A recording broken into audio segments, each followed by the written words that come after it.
Often with this Western and secular concept of meditation, we focus on the individual, and it's about alleviating our stress. And these are not bad things, they're good things to alleviate our stress and find ways to manage our stress.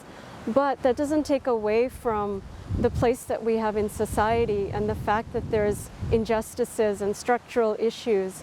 And it doesn't take the responsibility away from, say, government or organizations in positions of power, universities even, to then treat us properly. And so it's not about turning ourselves, because we've been maybe traumatized or maybe hurt, into activists. We can be, of course, but it's also about speaking up and gathering allyship and forming communities, having affinity groups, helping ourselves to learn and then encouraging others to learn for themselves.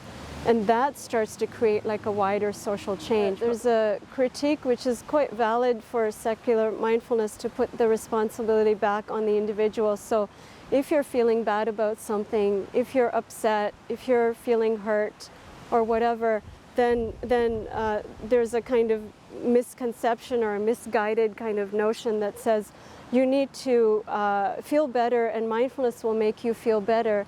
And then there's an assumption that the problem is kind of like maybe swept under the rug.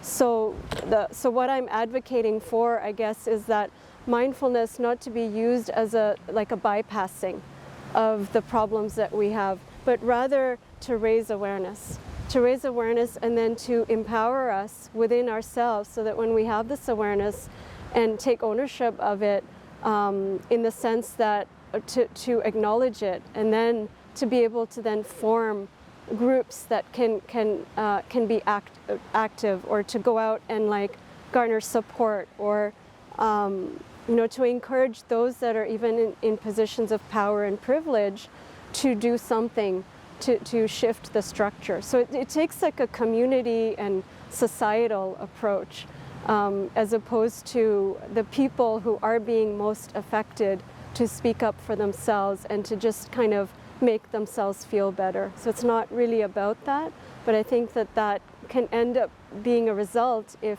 we're just aware, but then nothing happens with that awareness.